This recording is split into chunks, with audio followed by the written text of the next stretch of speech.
12వ ఆవిర్భావ దినోత్సవం గ్రాండ్గా జరుగుతున్నటువంటి మన జనసేన పార్టీ ఈ సభకి విచ్చేసినటువంటి కార్యకర్తలకి, జన సైనికులకి, వీర మహిళలకి అందరికీ, అలాగే ఇక్కడ ఉన్న లీడర్స్ అందరికీ, నాయకులందరికీ, మహిళా నాయకురాళ్ళందరికీ కూడా 12వ జనసేన ఆవిర్భావ దినోత్సవ శుభాకాంక్షలు తెలియజేస్తున్నాను. సో కొన్ని సందర్భాల్లో మాట్లాడటం మాటలు కరువు అవుతాయి, ఏం మాట్లాడాలో అర్థం కాదు. ఎందుకంటే ఒక సంవత్సరం దాదాపు 9 నెలలు 10 నెలల క్రితం మనం అధికారంలో లేవు. అప్పుడు మనకి ఎలాంటి విషయాన్నైనా, ఏ విషయాన్నైనా తీవ్రంగా మాట్లాడగలిగేటువంటి శక్తి ఉంది. కానీ ఇప్పుడు అధికారం వచ్చిన తర్వాత మనం ఒళ్ళు దగ్గర పెట్టుకొని చాలా కేర్ఫుల్గా ఉండాలి. అలా ఒళ్ళు దగ్గర పెట్టుకోకుండా నోటికి వచ్చినట్లు మాట్లాడితే ఏం జరుగుతుందో మనందరం కళ్ళారా చూస్తున్నాం. ఇవాళ అహంకారం తలకెక్కి నోటికొచ్చినట్లు మాట్లాడి చిన్న పెద్ద తేడా లేకుండా బిహేవ్ చేసినటువంటి, మాట్లాడినటువంటి కొంతమంది ప్రతిపక్ష అని చెప్పలేములేండి, ప్రతిపక్షం లేదు కదా, నాయకులకి ఏం జరిగిందో తెలుసుకున్నాం. కాబట్టి ప్రతి మాట ఆచితూచి మాట్లాడాలి. సో అందుకని కొంచెం అది కూడా కాకుండా మేమందరం కూడా మాకు కొన్ని లిమిటేషన్స్ ఉన్నాయి. మన ప్రెసిడెంట్ గారు ఏమాత్రం ఒక మాట తేడాగా మాట్లాడినా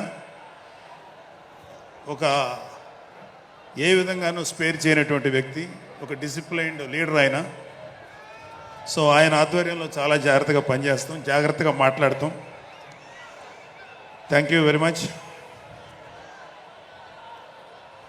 అసలు ఒక 12 సంవత్సరాల కాలం అంటే మన హిందూ సాంప్రదాయంలో 12 సంవత్సరాలకి ఒక ప్రత్యేకత ఉంది. మన కృష్ణా, గోదావరి లాంటి నదులకి పుష్కరాలు జరుగుతుంటాయి. చాలా పవిత్రమైన రోజులు అవి.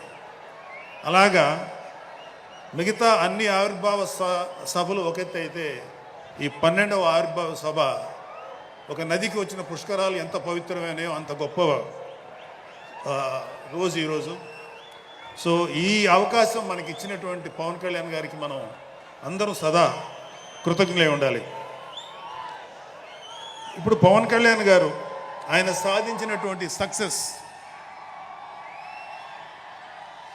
ఆయన సాధించినటువంటి విజయం మనం ప్రత్యేకంగా చెప్పుకోకర్లా.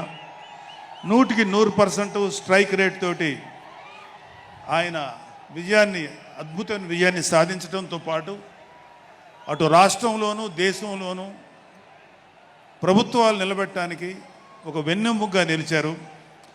సో ఆయన గురించి ప్రత్యేకంగా ఏమీ మాట్లాడక్కర్లేదు, ఎందుకంటే చాలామంది చాలాసార్లు మాట్లాడుతున్నారు. మనం తెల్లారులేస్తే టీవీల్లో అన్ని చోట్ల చూస్తున్నాం.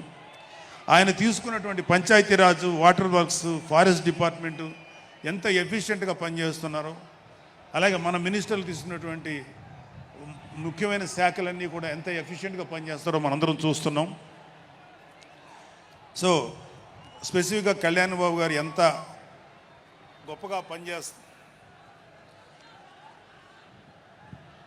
గొప్పగా పనిచేస్తారని మనమేమి ప్రత్యేకంగా మాట్లాడుకోకర్లేదు.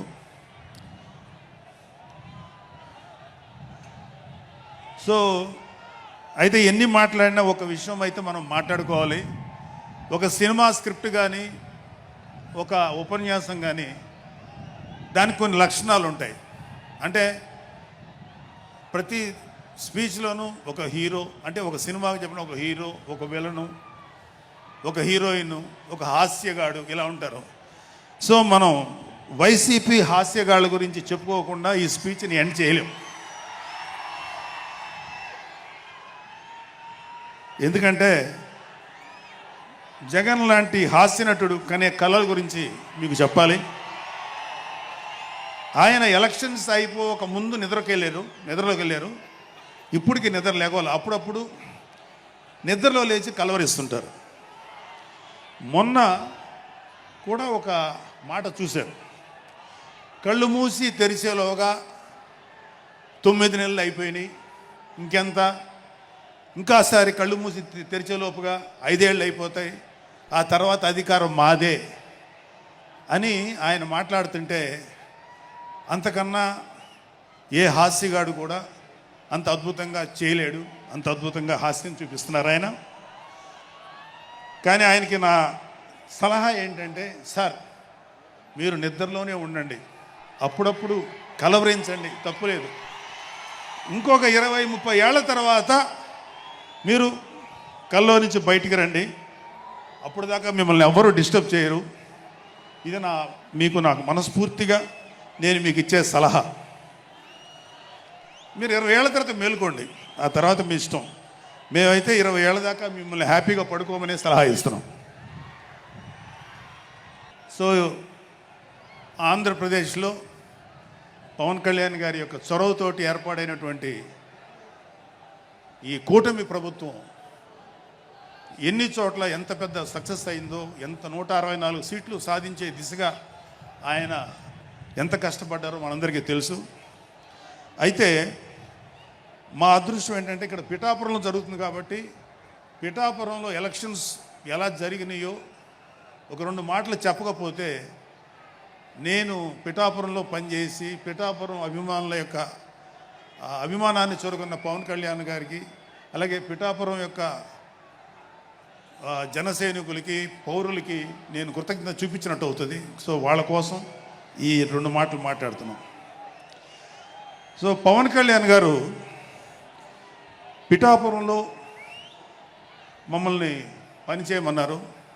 అంటే నన్ను, మా ఫ్రెండ్ అజయ్ గారిని, అలాగే మర్రెడ్డి గారిని, రత్నం గారిని, శంకర్ గౌడు, మహేంద్ర, పంచకర్ల సందీపు, ఇలా మాకందరికీ పిఠాపురంలో పనిచేసే అవకాశం ఇచ్చారు.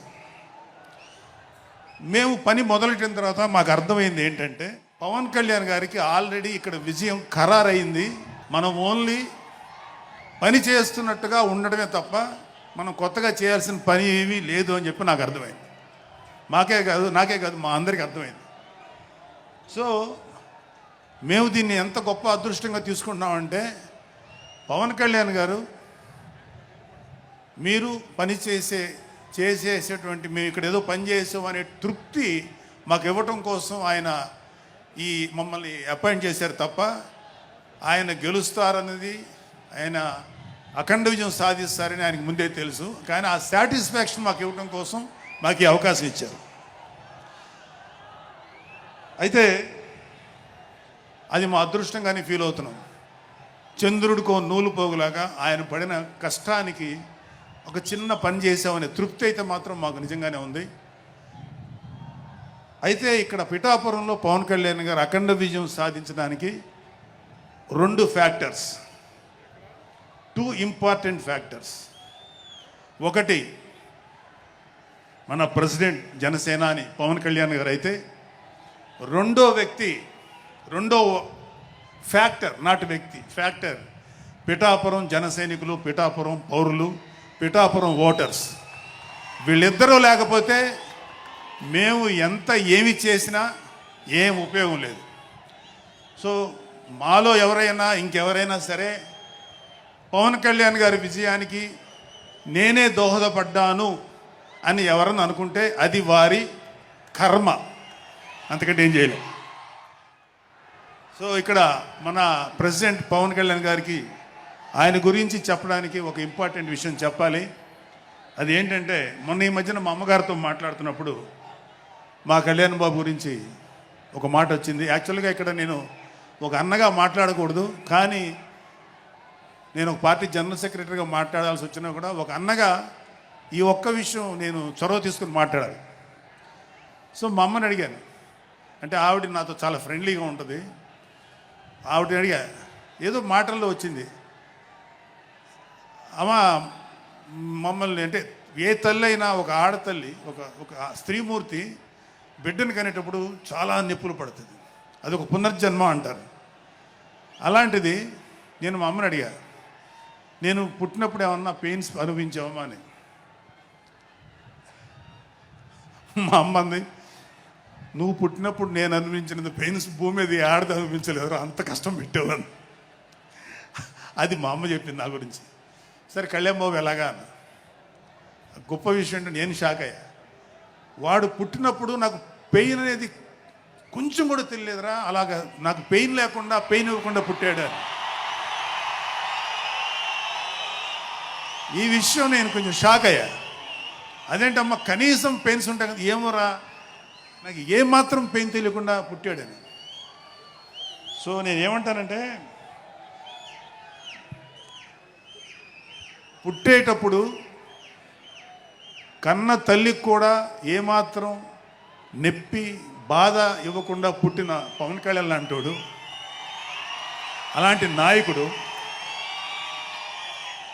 ఈ కూటమి భాగస్వామ్యంలో ఉప ముఖ్యమంత్రిగా ఉన్న నాయకుడు ప్రజలకి ఎందుకు బాధలు రానిస్తాడు? వాళ్ళకి ఏ బాధలు కష్టాలు రాకుండా గుండెల్లో పెట్టుకొని చూసుకుంటాడు. అది మనం కళ్ళారా ఈరోజు చూస్తున్నాం. ఇప్పుడు మనం చూస్తున్నది ఆవగింజలో అరవంతు మాత్రమే.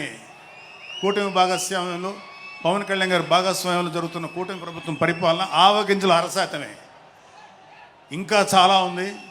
ఇప్పుడు చూస్తుంది just tip of the iceberg. అద్భుతమైన పరిపాలన మనకు రాబోతుంది. రాబోయే 20 ఏళ్లలో ఆంధ్రప్రదేశ్ ఒక స్వర్ణయుగం చూడబోతుంది. ఎందుకంటే ఎప్పుడో స్వాతంత్రం రోజుల్లో కొంతమంది మహానుభావులు పుట్టారు. అలాంటి వ్యక్తి ఈరోజు పుట్టడం, ఈరోజు మన ముందు ఉండటం మన అదృష్టం. అలాంటి వ్యక్తి దగ్గర పని చేయడానికి ఇగో ఈ స్టేజ్ మీద ఉన్న ప్రతి ఒక్కళ్ళం గర్వంగా ఫీల్ అవుతున్నాం. మాకు పదవులు వచ్చినా రాకపోయినా ఆయనకు సేవ చేస్తాం. నేనేమంటానంటే, మీరందరూ తెలుసుకోవాల్సింది, మీరు పవన్ కళ్యాణ్ అంత గొప్పవాడు కండి, తప్పులేదు.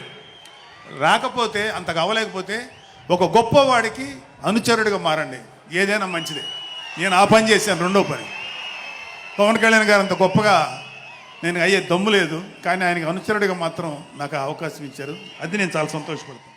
ఎందుకంటే ఇవాళ కళ్యాణ్ బాబు లాంటి వ్యక్తి, ఇక్కడ ఉన్నటువంటి మా నాయకులు ఎవరైనా సరే, మేము చూస్తున్నది కేవలం ఒక జనరేషన్ కాదు, రాబోయే 3-4 జనరేషన్స్. అంటే మీరు, మీ పిల్లలు, మీ గ్రాండ్ చిల్డ్రన్ ఎంత మంచి ప్రపంచాన్ని చూడాలి, ఎంత మంచి జీవితాన్ని చూడాలి, ఎంత చక్కటి అవకాశాలు రావాలి అనేటువంటి ఆలోచనతోటే ముందుకెళ్తున్నాం. ఖచ్చితంగా రాబోయే 20 ఏళ్లలో ఇది జరిగి తీరుతుంది. పవన్ కళ్యాణ్ గారు ఒక జనరేషన్ కోసం కాదు, రాబోయే 2-3 జనరేషన్ల కోసం కూడా ఆలోచించగలిగేటువంటి గొప్ప నాయకుడు. ఇంకొక చిన్న విషయం ఏంటంటే, నాకు ఎమ్మెల్సీగా అవకాశం ఇచ్చినటువంటి మన ప్రెసిడెంట్ పవన్ కళ్యాణ్ గారికి నా హృదయపూర్వక కృతజ్ఞతలు. అలాగే నేను ఎమ్మెల్సీ కావటానికి నన్ను ప్రోత్సహించినటువంటి వ్యక్తులు, లేదా నేను ఎమ్మెల్సీగా ఉండాలని కోరుకున్న మీలాంటి ఎంతో అభిమానించే కార్యకర్తలు, అలాగే మా నాయకులు, ఆ రోజు నాకు సపోర్టుగా వచ్చినటువంటి మా నాయకులందరూ, మనోహర్ గారు, రామకృష్ణ గారు, విష్ణుకుమార్ రాజు గారు, లోకేష్ గారు, వీళ్ళందరికీ కూడా నా హృదయపూర్వక కృతజ్ఞతలు. అంటే దేవుడు అనేవాడు మనం అడిగితే వరాలు ఇస్తాడు, ఖచ్చితంగా వరాలు ఇస్తాడు. కానీ అడగకుండానే వరాలు ఇచ్చేవాడు పవన్ కళ్యాణ్. అతను ఏమని పిలవాలో మీరే డిసైడ్ చేసుకోండి. చివరగా ముఖ్యమైన విషయం ఏంటంటే, జనసేనకి ప్రాణవాయువు లాంటి వాళ్ళు కార్యకర్తలు, వీర మహిళలు, జన సైనికులు, అభిమానులు. నేను ఒక జన సైనికుడిని అని చెప్పుకోవటంలో ఉండే ప్రైడ్ నాకు ఇంకా ఏ విషయంలో రాదు. చాలా గర్వపడుతుంటాను. సో అలాంటి జన సైనికులకి, మీ అందరికీ మేమందరం అండగా ఉంటాం. ఏదైనా చిన్న చిన్న ఇబ్బందులు తలెత్తినా అవన్నీ సరిచేస్తాం. ఇంకొక విషయం ఏంటంటే, జనసేన పార్టీ ఒక్కటే మీరు ఒక కార్యకర్త స్థాయి నుంచి అత్యంత ఉన్నతమైన స్థాయికి చేరుకోగలిగేటువంటి డెమోక్రటిక్ వాల్యూస్ ఉన్నటువంటి పార్టీ జనసేన. కాబట్టి జనసేనలో ఉండండి, జనసేనని ప్రోత్సహించండి. మీకే కాదు, మీ బిడ్డలకు కాదు, మీ మనవళ్ళకు కాదు, రాబోయే తరాలందరికీ జనసేన అండగా ఉంటుంది. మీ అందరికీ మేము ఫుల్ సపోర్ట్ చేస్తాం. మిమ్మల్ని అందరినీ గుండెల్లో పెట్టుకొని చూసుకుంటాం. ఎందుకంటే మా వెనకాల ఉన్నది ఒక శక్తి, దట్ ఈస్ పవన్ కళ్యాణ్. జై పవన్ కళ్యాణ్, జై జనసేన, జై హింద్.